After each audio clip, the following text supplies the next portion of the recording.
بسم اللہ الرحمن الرحیم۔ السلام علیکم دوستوں، کیا حال چال ہیں آپ کے؟ امید کرتی ہوں کہ آپ سب خیریت سے ہوں گے اور اللہ تعالی ہم سب کی تمام ترین مشکل پریشانیوں کو دور کر دیں اور ہمارے لیے بے شمار آسانیاں پیدا کر دیں، آمین۔ اور دوستوں، اگر آپ لوگوں نے میرے چینل کو سبسکرائب نہیں کیا ہے تو پلیز میرے چینل کو سبسکرائب کیجئے، لائک کیجئے اور کمنٹ باکس میں آ کر اپنی اچھی رائے کا اظہار کیجئے، تھینک یو۔ اور اب آئیے بڑھتے ہیں ناول کی جانب، اور اس ناول کا نام ہے یہ ناولٹ ہے کرن سحر ہوئی بائی اقرا صغیر احمد، اور یہ 1992 میں آیا تھا، آنچل ڈائجسٹ میں آیا تھا اکتوبر میں، ٹھیک۔ تو آئیے بڑھتے ہیں ناول کی جانب۔ ایک داستان کرب نہا کہہ گئی ہے وہ، ٹکرا گئی ہے مجھ سے جو ان کی نظر ابھی، فکر سخن بہانہ ہے ایک ان کی یاد کا، لفظوں کے آئینے میں ہے تو جلوہ گرا ابھی۔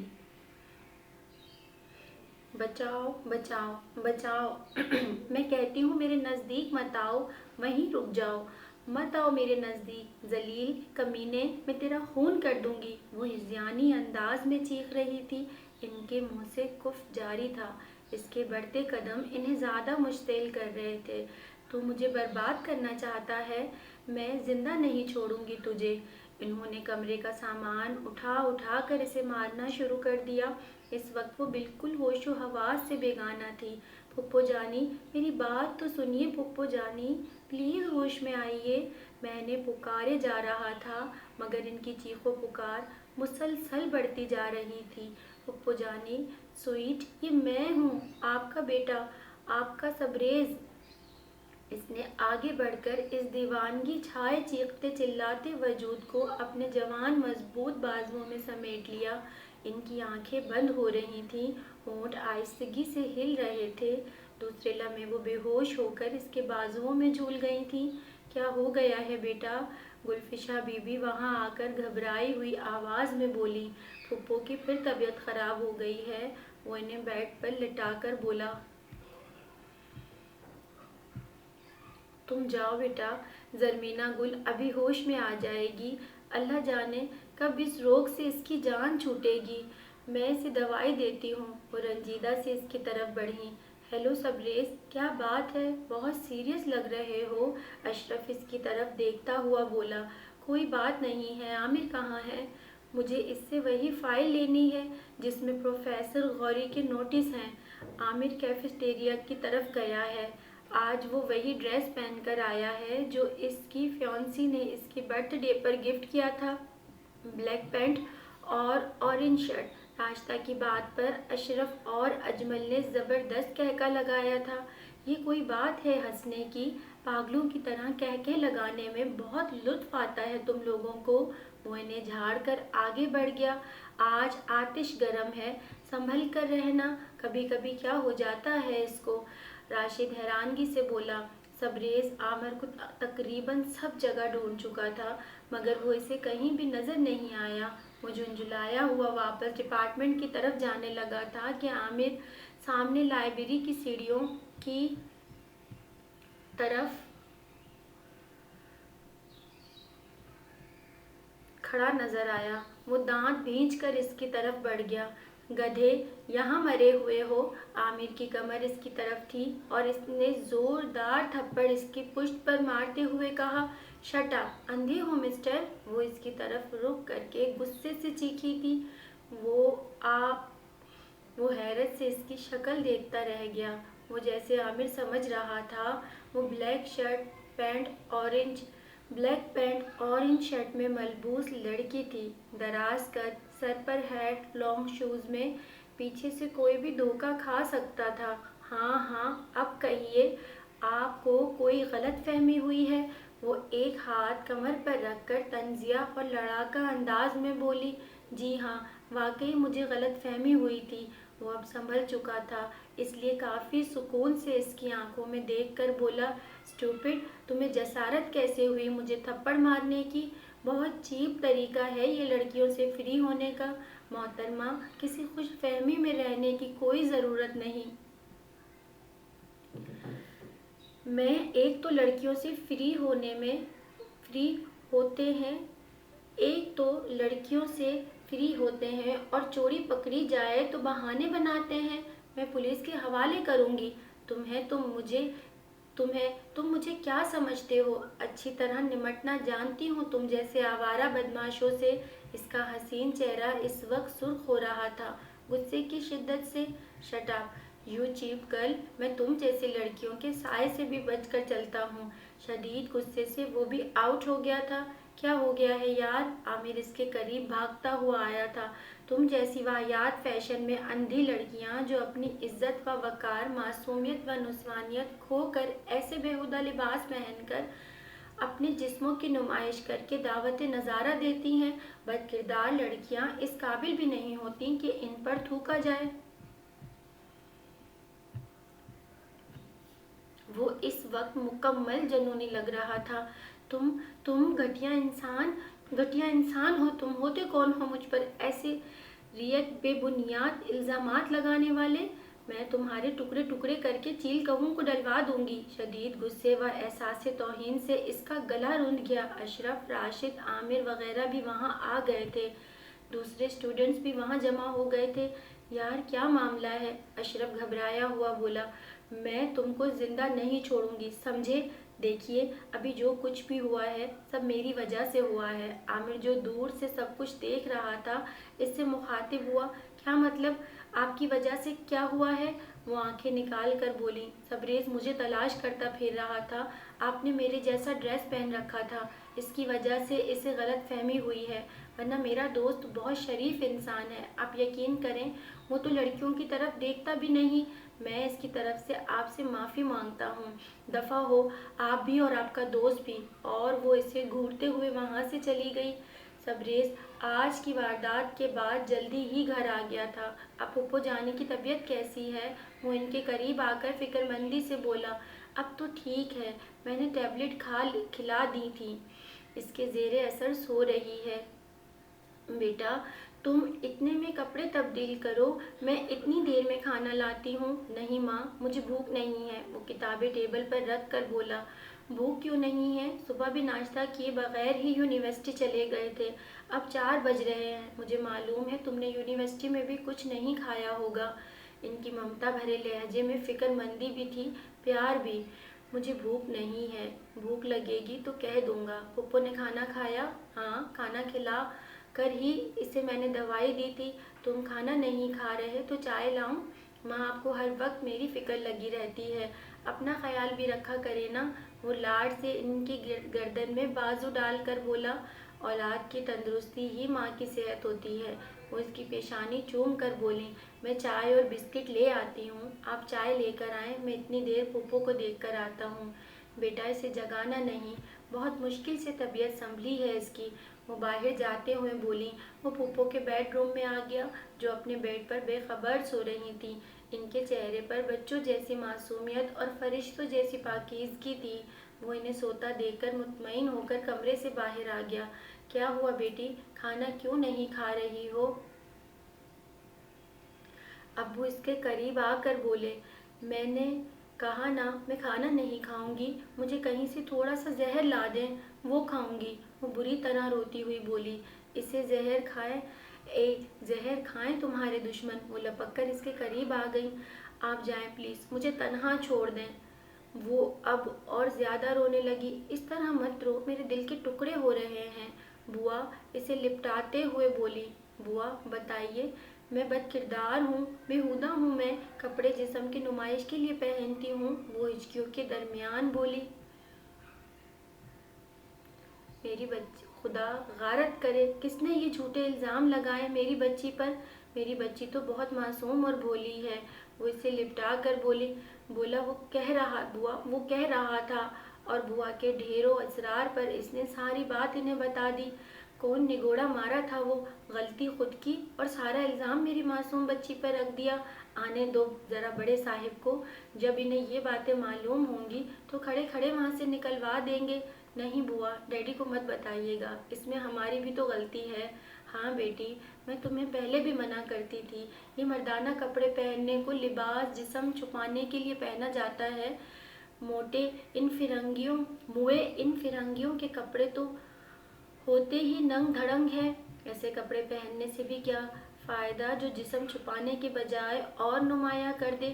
وہ دل کی بات زبان پر لے آئیں۔ ہاں بوا، مجھے اب عقل آ چکی ہے۔ اس لباس کی وجہ سے آج جتنی شرمندگی و ذلت اٹھانی پڑی ہے، کبھی تصور بھی نہیں کیا تھا۔ میرا دل چاہتا ہے خود کو شوٹ کر لوں یا اسے مار دوں۔ چلو بیٹی، غصہ تھوک دو اور کھانا کھا لو۔ وہ اس کا سر سہلاتے ہوئے بولیں۔ میں کھانا نہیں کھاؤں گی، کافی پیوں گی۔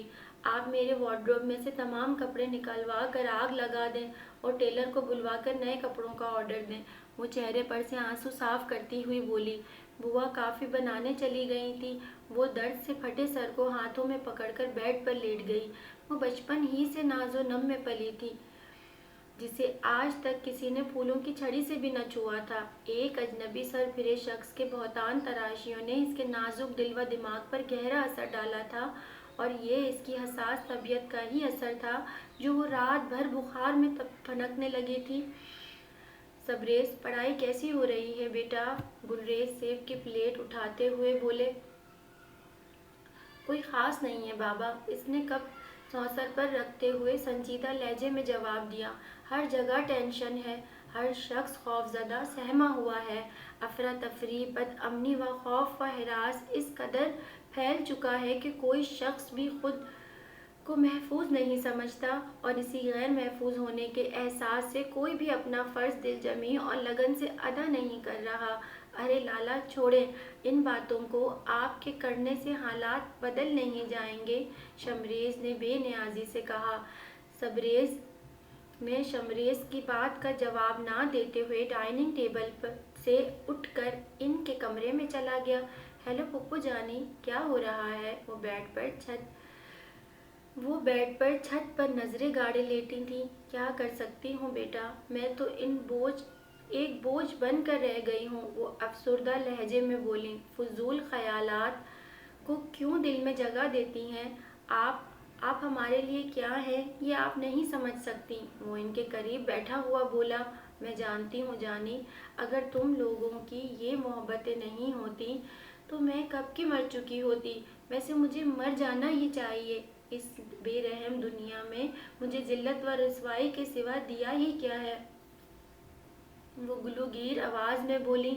کئی مرتبہ آپ سے کہہ چکا ہوں کہ اس بغیرت بھیڑیے کا نام مجھے بتا دیں جس کی ناپاک گردن پر آپ کے عزت کا خون ہے۔ خدا کی قسم، میں اسے پاتال کی گہرائیوں سے بھی ڈھونڈ نکالوں گا۔ یہ دنیا بہت چھوٹی ہے میرے انتقام کے آگے۔ اس کے چہرے پر سنگلاخ چٹانوں کی سختی تھی، لہجے میں آتش فشاں دہک رہا تھا۔ قدرت خود اس سے میرا انتقام لے گی سبریز، خدا انصاف پسند ہے۔ پھپھو جانی، آپ مجھے اس شیطان کا نام بتا دیں، پھر دیکھیے گا کیسے تڑپا تڑپا کر ماروں گا اسے۔ آپ کے سینے میں جلتے انتقام کی آگ ٹھنڈی کر دوں گا۔ پھپھو جانی، اس آگ میں آپ تنہا نہیں ہیں، ہم سب بھی آپ کے ساتھ جل رہے ہیں۔ جب تک اس خبیث انسان کو موت کی آغوش میں نہ پہنچا دوں، میں سکون سے نہیں بیٹھوں گا۔ تم اپنا دھیان پڑھائی میں لگاؤ بیٹا، چھوڑ دو ان باتوں کو، انہوں نے اسے تسلی دی۔ وہ اس کے مزاج سے واقف تھیں، جو کہتا تھا وہ کر دکھاتا تھا، مرنے مارنے سے ڈرنے والا نہیں تھا، اسی لیے اس کے 1000 مرتبہ پوچھنے کے باوجود وہ ایک لفظ بھی منہ سے نہ نکال سکی۔ پروفیسر غوری کا انداز گفتگو بہت خوبصورت ہے، ان کا ہر لفظ ذہن پر جم جاتا ہے، سندل ریما سے بولی۔ وہ ابھی پروفیسر غوری کی کلاس اٹینڈ کر کے آئی تھیں۔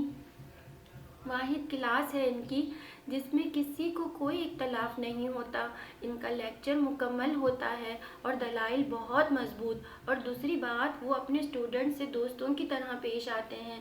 ان کی خوش مزاجی و نرم گفتاری کا ہی اعزاز ہے کہ وہ سب اسٹوڈنٹس کے عزیز و پسندیدہ پروفیسر ہیں۔ ریما گھاس پر بیٹھے ہوئے بولی۔ یہ سوٹ تم پر خوب جچ رہا ہے، سعدیہ سندل کی طرف ستائشی نظروں سے دیکھتی ہوئی بولی، جو بلیک اور پنک پرنٹڈ کلیوں والے کرتے میں بار بار دوپٹے کو سنبھالتی بہت اچھی لگ رہی تھی۔ اس کی سفید رنگت میں گلابیاں گھلی ہوئی تھیں، بھنورے جیسے سیاہ آنکھیں بہت شفاف اور روشن تھی۔ اس کے سندر مکھڑے پر بلا کی معصومیت و جاذبیت تھی کہ اگر ایک مرتبہ دیکھنے والا بار بار دیکھتا تھا۔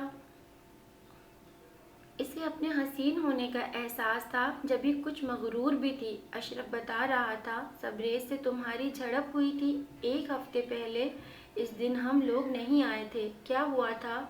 ریما تجسس سے بولی، پلیز میں اس ٹاپک پر کوئی بات نہیں کرنا چاہتی، اس بدمزاج شخص کا نام بھی مت لو میرے سامنے، اس نے تلخ لہجے میں کہا۔ چہرے پر ناگواری کا تاثر چھایا ہوا تھا، وہ خاموش سی ہو گئی۔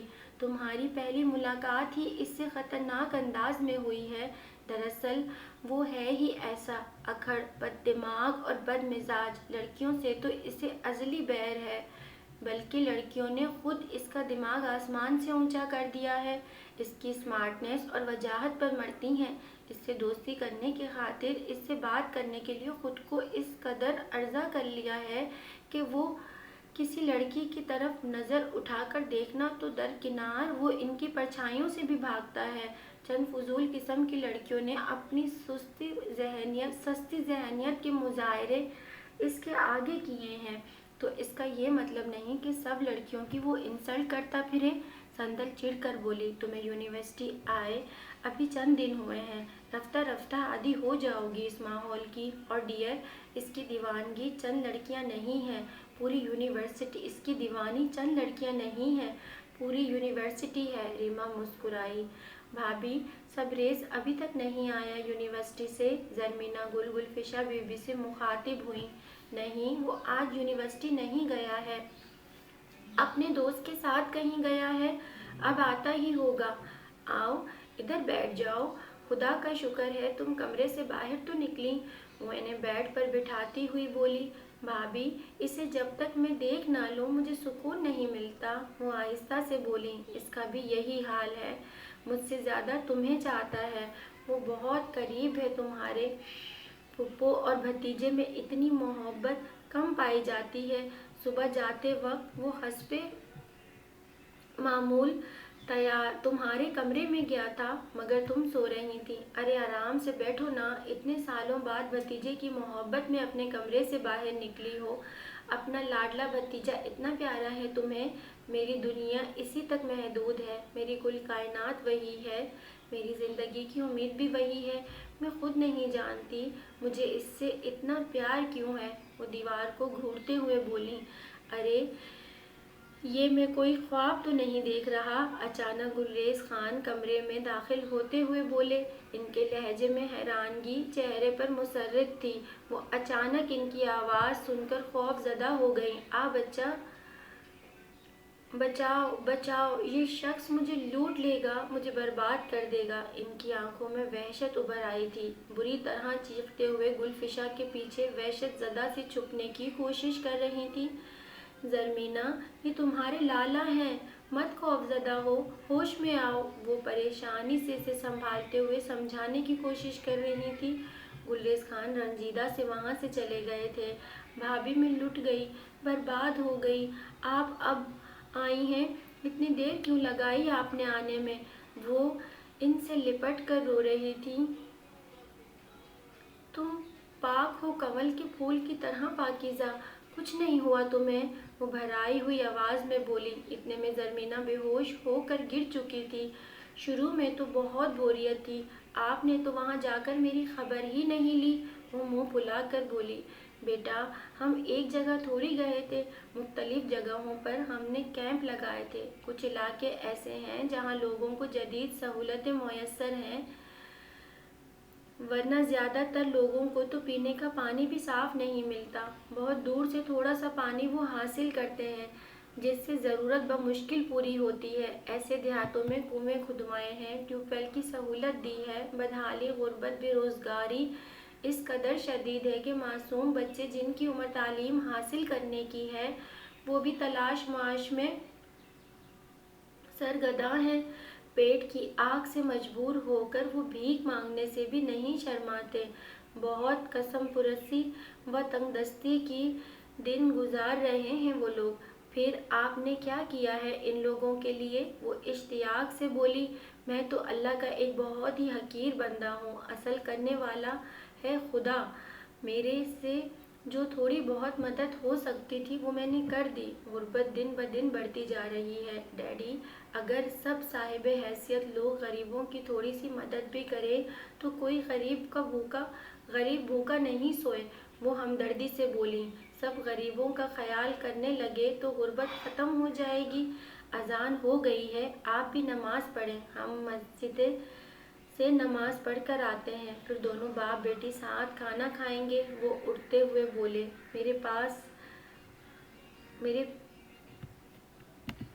میرے پپا سے ملتے ہوئے کیوں ڈرتے ہو آخر؟ سنوفشا زچ ہو کر بولی، دراصل بات یہ ہے سنوفشا ڈیئر، تمہارے ڈیڈی بہت موٹے ہیں اور مجھے لگتا ہے غصے میں وہ کہیں مجھے مچھر کی طرح مار کر نہ پھینک دیں۔ اس نے خوف زدہ ہونے کی ایکٹنگ کی۔ وہ میرے ڈیڈی ہیں، کوئی کنگ کانگ تھوڑی ہیں۔ وہ منہ پھلا کر بولی، ان کے آگے تو کنگ کانگ بھی مچھر لگے۔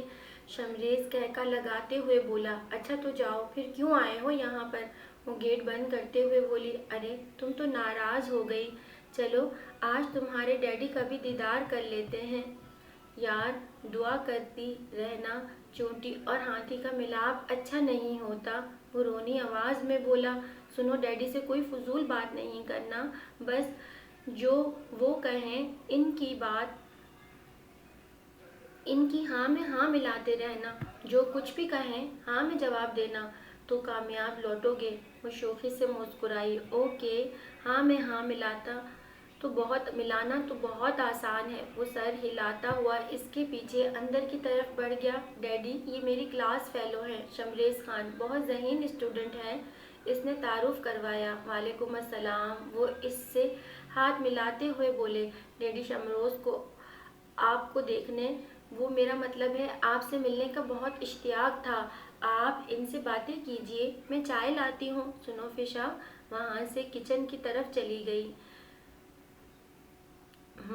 تو برخودار تمہیں مجھے دیکھنے کی بہت خواہش تھی؟ وہ اسے کچھ دیر گھورنے کے بعد بولے، جی ہاں۔ وہ دانت نکالتا ہوا بولا، اچھا میں کوئی عجوبہ ہوں؟ جی ہاں۔ سنوفشا نے تو یہی بولا تھا، اختلاف نہیں کرنا کسی بات سے۔ میں موٹا ہوں، لوگ کہتے ہیں میں دیو ہوں، کالا ناگ اس دھرتی پر بوجھ ہوں، تمہارا کیا خیال ہے؟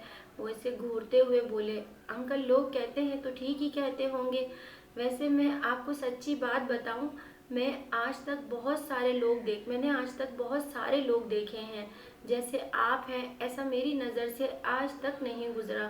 ماشاءاللہ کیا بات ہے آپ کی، اس نے تعریف کی۔ اچھا میں اتنا موٹا ہوں کہ میرے جیسا کوئی موٹا ہی نہیں ہوگا؟ وہ غرائے، کھڑا ہو وہاں سے میرے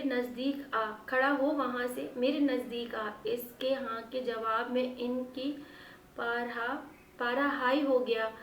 جی فرمائیے۔ وہ ڈرتا ڈرتا ان کے نزدیک پہنچ گیا۔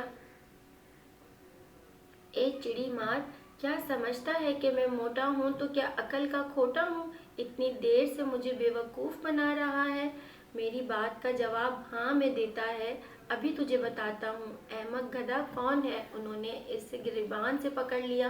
انکل میرا کوئی قصور نہیں ہے، مجھ سے سنوفشا نے یہی کہا تھا۔ وہ گھگیا کر بولا، ابے لواب میں نے ہاں سننا چھوڑ دی ہے، اب میں نہ سنتا ہوں، تیری ہاں کا مزہ ابھی چکھاتا ہوں تجھے۔ وہ مکہ مارتے ہوئے بولے، سندل شمریز کی کلاس فیلو تھی، وہ سندل کو بعد میں کلاس اٹینڈ کرنے کے بعد معلوم ہوا تھا۔ اشرف، عامر، ریما سعدیہ کی بہت کوششوں کے باوجود وہ دوستی کرنے پر تیار نہیں تھے۔ ضد اور کھنچاؤ ان کے درمیان پہلے دن سے پیدا ہو گیا تھا، وقت گزرنے کے ساتھ بڑھتا جا رہا تھا۔ سندل پیچھے سیٹ پر بیٹھی ریما سے باتیں کر رہی تھی، اس کا ایک پاؤں باہر نکلا ہوا تھا۔ وہ باتیں کرنے میں اتنی مگن تھی کہ اسے محسوس نہ ہو سکا کہ اس کے پاؤں کے راستے میں